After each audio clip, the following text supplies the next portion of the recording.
Mami, ayoko dito. Hinila ni Reid ang damit ko para makuha niya ang atensyon ko. Nasa gitna kami ng malaking sala ni Wright. Na-discharge na kasi ito sa ospital kagabi. Nang magising si Reid, ay nandito na kami sa bahay ni Wright at sinusumpong dahil naninibago siya sa kanyang paligid. Sinabi ko na rin sa kanyang mga teacher na hindi siya makakapasok dahil alam kong pagod na pagod siya sa biyahe. Bakit ayaw mo dito? Mas maganda naman ang bahay namin kaysa sa bahay nyo. Napatingin kami kay Bubay na nakadekwatrong nakaupo sa one-seater sofa. Tumayo ito at lumapit kay Reid. Mas matangkad ito kaysa sa anak ko dahil mas matanda siya kaysa sa kanya. Tinago na Reid ang kalahati ng kanyang katawan sa hita ko. Wala akong kalaro dito. Nandito naman ako ah. Nakangiting sabi ni Bubay. Tumingala sa akin si Reid. Hinaplos ko ang buhok nito. Mami, uwi na tayo. Nakarinig kami ng tikhim mula sa may hagdanan. Naroon si Wright. Pababa ito ng hagdan. Tumingin ito sa akin at pagkatapos ay nagbaba ng tingin sa may hita ko. Kay Reid. Lumuhod ito sa harap ko. Sinilip nito si Reid. Ayaw mo bang kasama ako, anak? Muntikan na akong tumumba ng yakapin nito ang dalawa kong hita para itago ang kanyang mukha. Nagbuntong hininga si Wright at tumingala sa akin. Humihingi ng tulong ang mga mata nito. Hayaan mo muna siya. I mouthed. Tumango si Wright at sumusukong tumayo. He towered me. Hinaplos nito ang pisngi ko at ngumiti. Ngiting hindi umabot sa kanyang mga mata. Good morning, baby. Sir, may bisita po kayo. Napatingin kami sa kasambahay ni Wright. Twice a week lang ito pumupunta sa bahay ni Wright para maglinis at pagkatapos nun ay aalis na siya. Nahigit ko ang aking hininga nang makita kung sino ang dumating. Those brown eyes, red lips, the beautiful contour of her face, the Bates, Claire. Hi, Wright. Oh. Nahinto ang sasabihin nito nang lumipad sa akin ang kanyang mga mata. I felt Wright tense up. Hi, Melissa. Reid, lumabas muna kayo ni Bubay. Mag-uusap lang kami. Utos ni Wright. Tara, may mini playground kami dito. Hinila ni Bubay si Reid. Sa una ay nag-aalangan pang sumama si Reid, pero sa huli ay sumunod rin ito. Masaya doon, may padulasan. Dinala nito ang aking anak sa pinto ng lanay. Mas naramdaman ko ang tensyon nang mawala na sa paningin ko ang dalawang bata. What are you doing here, Claire? Madiing sabi ni Wright. Hahawakan sana ni Wright ang aking kamay, ngunit agad ko iyong nailayo sa kanya. I don't want to touch him. I don't want to look at him. Kung maaari nga lang, ay tatakbo na ako palabas ng bahay. Pero hito ako, hindi makakilos at hindi ko maialis ang paningin ko sa babaeng sumira sa mga pangarap ko. Lalapit sana ito ngunit tumigil nang itinaas ni Wright ang kanyang kamay. Plano ko kasi dalawin ka na lang kapag nakauwi ka na. Iwas chismis. Alanganin ito ngumiti. How are you, Melissa? Remember me? How could I forget? Sarkastiko kong sabi. I crossed my hands over my chest. Napangiwi ito sa sagot ko. I think we need to talk. I don't want to talk to you. My expression is blank, cold, emotionless. Pumagitna sa amin si Wright. Claire, leave please. We need to talk, Melissa. Hear my side. No, I don't need it. Madiin kong sabi. Pwede ba? Umalis ka na lang. Naiirita ako sa mukha mo. Narinig kong napasinghap ito. Humarap sa akin si Wright. You don't have to be harsh on her, Mel. Seriously? Pinagtatanggol niya ang babae niya sa harap ko? Hindi ako nandito para manggulumi. Ano ba? Tanga ka ba? Sinabi ko na ayokong marinig ang sasabihin mo. Alin sa mga salitang I don't need it ang hindi mo naiintindihan? Gusto mo ba Tagalogin ko pa? Nagtatangahan ka ba o sadyang tanga ka lang talaga? Hindi ka ba nag-aral para hindi maintindihan ang sinasabi ko? Enough, Melissa.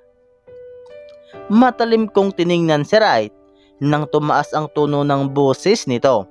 Nag-init ang magkabilang gilid ng aking mata. Nanakit ang lalamunan ko dahil sa pagpipigil ng luha. Tangina nyo! Sigaw ko bago sila tinalikuran. Ano? Tatakbo ka, Melissa? Hindi mo ako haharapin? Ang hina mo naman! Napatigil ako sa tangkang paglabas sa pinto ng lanay nang marinig ang sinabing iyon ni Claire. Hinarap ko ito. Anong sabi mo? Yuriko Ward, why are you so scared to hear what I want to see, ha? I smirked. I may be a coward, but at least, hindi ako sumisira ng buhay ng ibang tao. Hindi ako takot sa kung ano man ang sasabihin mo. Ayoko lang sumakit ang tinga ko at sayangin ang oras ko sa kasinungalingang lalabas sa bibig mo. Try mong uminom ng muriatic acid para naman luminis ang kaloob-looban ng katawan mo. Melis, will you shut up? Tumaas ang tono ng boses ko. Napayo ko ito. Umupo si Claire sa one-seater sofa at dumikwatro na parang kanya ang pamamahay. Mas lalong lumitaw ang kaputian ng binti at hita nito dahil sa igsi ng kanyang palda. Umupo rin ako kaharap ng sofa na iyon. Habang si Wright naman ay hindi mapakali kaya umupo na lang sa gilid ko. Ilang dangkal lang ang layo sa akin. Pinasadahan nito ang kanyang ulo gamit ang kanang kamay. So Claire, nakaupo na ako. Handa na akong pakinggan ka. Masaya ka na ba? Piki ko itong initian. More than happy. So Melissa, naipaliwanag na ba sa'yo na rin ang tungkol sa plano namin noon? The break-up thing? Tumaas ang kilay ko. Oo, pati yung kung paano niya ako gamitin para lang mapabalik ka. Mahal na mahal ka kasi niya. O tapos? Actually, that time, hindi na niya ako mahal. I felt it. Oh, you have feelings. Thanks for informing me. Guess what? I don't give a Hindi na siya gaanong kasweet sa akin. Sometimes, natatawag niya akong Melissa or Baby, knowing na wala naman kaming endearment sa isa't isa. Lagi rin siyang umuupo sa drum set para lang pasakitin ang tinga ko sa walang tunong beat niya. And then, bigla ko na lang maririnig na sasabihin niyang, I miss her. He loves you dearly, Melissa. Pero mas nanaig lang sa isip niya ang takot na baka magsisi ka na siya ang pinakasalanan mo because that time, bumabagsak na ang negosyo nila. Huminga ng malalim si Claire nang walang nakitang reaksyon mula sa akin. Alam ko na kasi yan. Paulit-ulit na lang. Humarap ako kay Wright. Magulo ang buhok nito at may paghihirap sa kanyang mga mata. Wala parang ekspresyon ng aking mukha. Hindi ko naman kailangan ng yaman ng pamilya mo.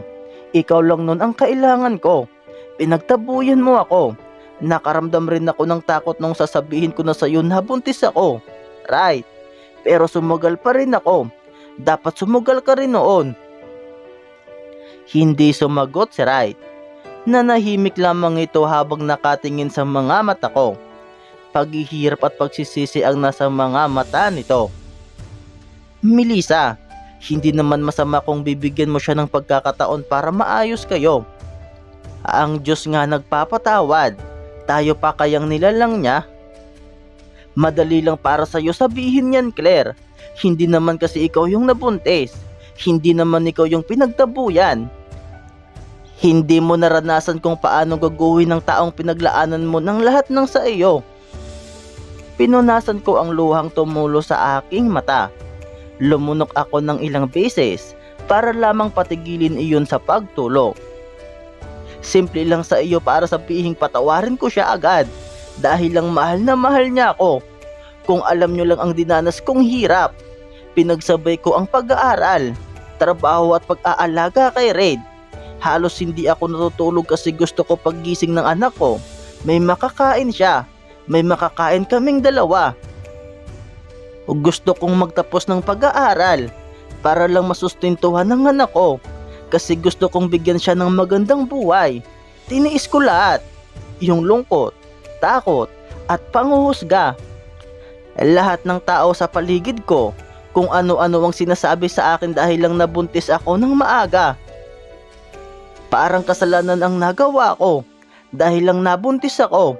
Lagi akong usap-usapan. Ang tanging tao na sumusuporta at nagiging sandalan ko, namatay. Wala akong natakbuhan. Hindi ko alam kung saan ako pupunta, kung sino ang kakausapin para makaintindi sa kalagayan ko. Nagmakaawa ako sa kung sino-sino para lang pautangin ako. Tapos sasabihin mo, patawarin ko siya kasi nagsisi na siya, kasi mahal na mahal niya ako.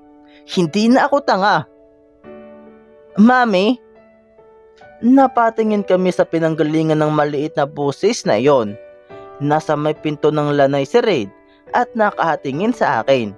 Samantalang si Buboy ay nakakunot ang noo. Inaaway niyo ang mami ko? Tumakbo ito patungo sa akin at agad na umakyat sa sofa. Ipinaikot nito ang maliliit na braso sa aking liig at isinubsob ako sa kanyang dibdib. Humaplos ang kanyang kamay sa aking buhok. Huwag ka nang umiyak, mami. Poprotektahan kita. Mas lalo akong napahagulgol dahil sa kanyang sinabi. Niyakap ko siya ng mahigpit. Tama ang desisyon ko. Tama na hindi ko siya pina-abort. Hindi pa rin pala ako pinapabayaan ng Diyos. Binigay niya sa akin si Red para pagkuhanan ko ng lakas. Daddy, ang sabi mo hindi mo napapaiyakin si mami ko. Sinungaling ka. Nagpromise ka sa akin. Nanginig ang boses ng anak ko. Sinungaling ka po. Aalis na muna ako. Mahinang sabi ni Claire at ang narinig ko na lang ay ang mga papalayong yabag. Bubay, go to your room muna. Rinig kong sabi ni Red. Red. Itinaas ni Red ang mukha ko at pinunasan ang luha ko gamit ang kanyang damit. Wala itong pakialam kahit na lumitaw ang tiyan nito. Alis na tayo dito, mami. Ayoko sa lahat. Nakikita kayong umiiyak. Nasasaktan po ako. Red, hindi ko sinasaktan si mami. Pilit na hinahawakan ni Red si Red pero nagpupumiglas ito. Tumayo si Red at lumuhod sa harap ng anak namin. Pinapalo ni Red ang mga kamay ni Red na nagtatakang humawak sa kanya. Hinawakan ni Red ang magkabilang pisngi ni Red, ngunit pilit na tinutulak ni Red ang mukha ng ama. Ilang beses na dumapo ang kanyang kamay sa mukha ni Red. Tumakas ang luha sa mata ni Red. Red, anak, wag mo namang iwan si Daddy. Pagmamakaawa ni Red. Sa bilis ng pangyayari, napatingala na lang ako nang kargahin ni Red ang umiiyak na si Red. Sumiksik si Red sa liig ng kanyang ama at mahigpit ang kanyang pagkakakapit sa damit nito. Ang sabi mo hindi mo sasaktan ng mami ko. Nangako ka sa akin, Daddy. Sabi nito sa pagitan ng mga hikbi. Hinaplos ni Red ang likod ni Red at hinalikan nito sa ulo. Humupa ang iyak ni Red at ilang sandali lang ay natahimik na ito. Nakatulog siya.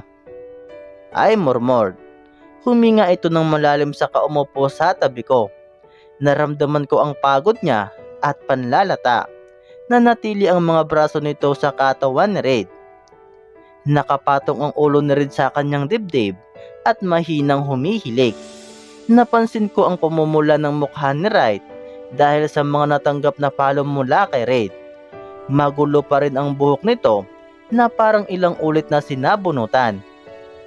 Humilig ito sa headrest ng sofa at ipinikit ang mga mata. Ako naman ay nananatiling nakatingin sa kawalan. Tinitimbang ko ang lahat ng nangyari nitong mga nakaraang araw.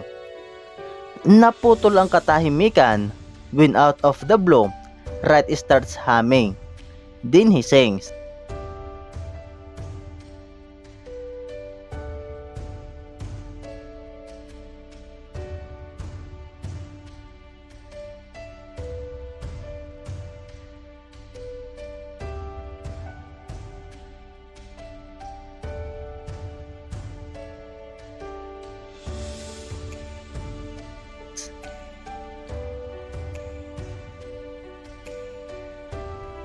Ilang segundo itong huminto. Kaaya ko pa, maliit lang na bagay ito. Narinig kong bulong niya. Nakapikit pa rin siya, ngunit ramdam ko ang lungkot sa kanyang boses. Give him a chance, Melissa, sabi ng puso ko. Paano kung saktan kanya ulit? Ano pa ang matitira sa'yo? Sabi naman ng utak ko.